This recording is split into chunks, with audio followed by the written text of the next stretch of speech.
त्याची जेव्हा घटना घडली परंतु आम्ही निष्पन्न करून जवळजवळ 8 आरोपी दाखल करण्यात आले. बरोबर आहे. अजून पण याच्यात आरोपी अटक होणार आहे. आपण ज्यावेळेस त्यांच्या घरी बसलेले होते त्यावेळेस मी पंचनामा करायला त्याच परिसरात होतो. मी आमच्या पोलिसांची लोकेशन घेत होतो तर हे लोक गेले का. कारण काय होतं तुमच्या समोर त्या स्पॉटला तर चौकात पंचनामा करायचा होता मला. आणि काय होतं मॉब आता तुम्ही एकदम खूप चांगले लोक वाटले. साहेबांचा तर स्वभाव एकदम चांगला वाटला बोलताना वगैरे व्यवस्थित रिस्पेक्टिव्ह. काय होतं त्यावेळेला आक्रमक होतं. आम्हाला पण आरोपी आमच्या ताब्यात आहे त्याची ती पण काळजी घ्यावी. आमचं म्हणणं काय नाही आम्ही तुमच्या घरी होतो ते सुलेमान आणि ही घटना जी घडली साहेब ही अतिशय निंदनीय आहे. मनुष्य जातीला काळीमा लागणारी घटना आहे. त्याच्यामुळे तपासात कुठल्याही प्रकारचे हल्ले होणार नाही. त्याचं म्हणणं काय सर आपले जे सुलेमानचे वडील आहे ना त्याची बोलतो सगळं बोलतात. त्याचं म्हणणं आहे की याच्याबद्दल तुमचे मास्टर माइंड आहे ते बावस्कर म्हणून आहे. पवन बावस्कर आणि एक अजय बावस्कर म्हणून आहे. त्या दोघांची नावे तुम्हाला ऐकून घेतलं त्या त्याची नावे सांगितलेली मग तुम्ही ते एफआयआर मध्ये घेतलीच नाही तेव्हा. ते एफआयआर मध्ये घ्या ना त्यांना. ऐकून घ्या साहेब त्यांनी हे नंतर सांगितलेलं आहे. ऐकून घ्या. पवन बाविस्करचं नाव त्यांनी सरांनी सांगितलेलं होतं त्यांच्या आपण त्याप्रमाणे तपास करू राहिलो. अजय बाविस्करने काहीतरी ते टाकलं तुम्ही जे सांगितल्याप्रमाणे आज त्याचं नाव टाकलेलं सांगितलं मग त्याचं नाव घ्या. नाही त्याचं मी नाव घ्या. आमच्यापर्यंत नाही आली तुमच्या माध्यमात साहेब हा गुन्हा आहे गंभीर स्वरूपाचा. तुम्हाला माझ्या मते तुम्ही ॲडव्होकेट आहे बघितली एफआयआर जे वकील पाहून गेले ते साहेब एफआयआर एकदम सुंदर घेतली. त्याच्यामध्ये काही वादच नाही. राहायचा भाव आहे. आता परिस्थिती आज माझी तरी आता तुम्ही आता निघून गेल्यानंतर मला तात्काळ दुसरा पंचनामा करून पुन्हा निघायचं आहे. एक पंचनामा आता परत दुसरा यायला चालायचं आपल्याला. बरोबर आहे.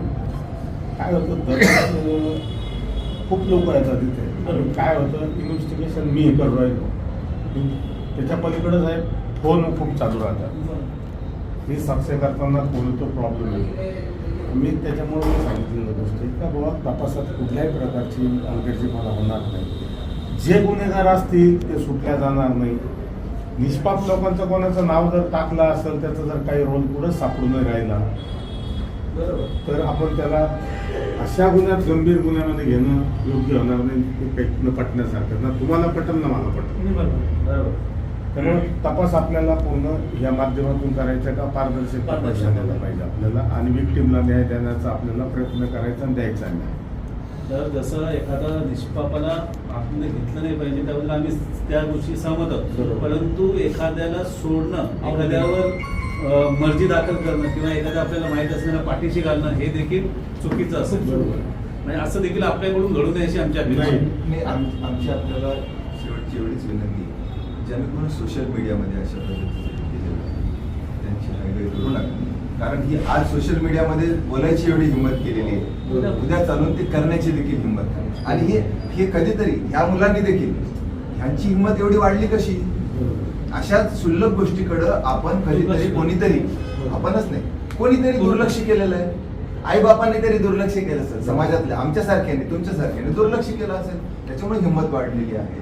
आणि हे खून केल्यानंतर तुम्ही एफआयआर केल्यानंतर त्यांना अटक केल्यानंतरची पोस्ट आहे म्हणजे हे गंभीर असेल. गंभीर जे अजून जे ना पोलिसांचा धाक वाटला पाहिजे आमच्या सारख्यांना सगळ्यांना. साहेब मला हे वाटतं का इथं आव्हान पण केलंय आपल्याला माध्यम चॅनलवर का बाबा कुठल्याही प्रकारचे अफवा टाकू नका. आपणला बळी पडू नका जेणेकरून जामनेर शहराचं किंवा आपल्या राज्याचं वातावरण खराब होईल. अटक करा ना सर. आपण हे जे अशी पोस्ट टाकतात महाराष्ट्र पुरोगामी महाराष्ट्र हे असं डुक्कर वगैरे म्हणणारे आणि एक डुक्कर मारला आता अजून डुक्कर मारू वळवळ करतायत.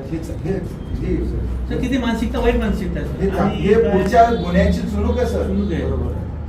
एकदम बरोबर. हे तुम्हाला त्रासदायक होईल आणि आम्हाला देखील त्रास सगळ्यांना त्रासदायक. त्यामुळे हे आपण सिरियस घ्यावं ही विनंती आपल्याला करण्यासाठी आलेलो. उद्या हे ऑफिशियल निवेदन देणारच आहे परंतु तशी वेळ येऊ देऊ नका.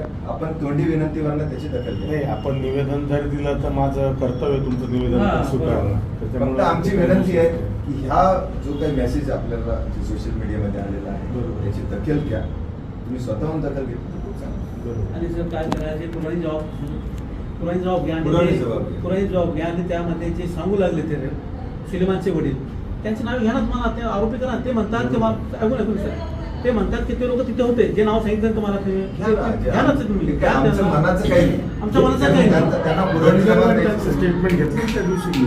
नाही, त्या- जस्ट आम्हाला त्या पवनचं नाव सांगितलं, त्यांच्या घरी स्टेटमेंट घेतलं मी.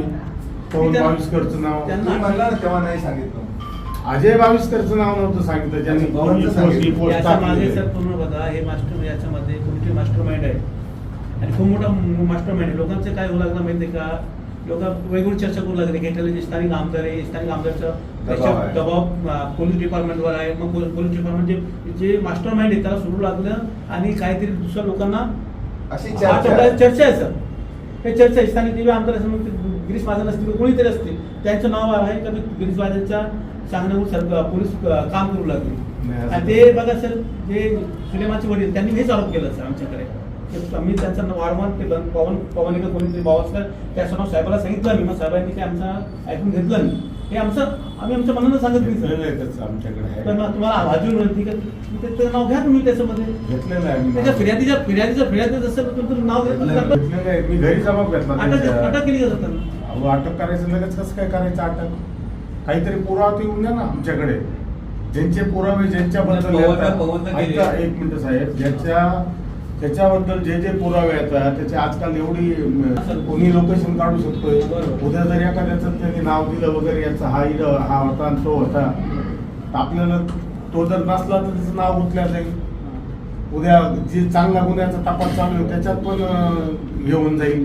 त्या कॅफेचे सीसीटीव्ही वगैरे सगळं ते आहे. घेतलंय सगळं. सर त्याच्या ऐका, मोबाईल बद्दल मला साहेब, त्याच्या तुम्हाला वडील काहीतरी. सांगतो. मोबाईल सापडला का? कॅफे मध्ये ज्या लोकांनी त्याला पकडलं, त्याला नेलं त्या ठिकाणी, ते सगळे अटक केलेले आपण. आणि मोबाईलच्या बद्दल ते बोलत होते. त्याचा मोबाईलचाच तपास चालू आहे. मला त्यासाठी जायचं होतं, कारण उद्या परत रिमांडला उभं राहावं लागेल आणि वेळ कमी असतो साहेब. एक पंचनामा करायला 2-3 तास. CDR देखील आपण काढू. सर्व काढलेलं आहे आम्ही. त्याचं पण अनालिसिस करावं लागतं आपल्याला. सगळ्या गोष्टी व्यवस्थित होतील तपासायच्या. त्याबद्दल तुम्ही त्यांची वकील मंडळी पण येऊन गेलेली, त्यांनी फिर्याद वाचली. ते म्हटले सर चांगलं चालू आहे, पुढं पण असं तपास हा, व्यवस्थित ते बोलत करावा होते लागेल. का साहेबांनी आमच्या म्हणण्याप्रमाणे केलं हा. म्हणून. त्यांच्याशी पण चर्चा अशा झालेली. गोष्टी आहेत. तुमच्या भावना समजल्या मला. आणि कथा बघा सर, आम्ही त्यांनी काय अशा फार तक्रारी तुमच्या काही केलेल्या नाही. आम्ही आपल्याला भेटण्यासाठी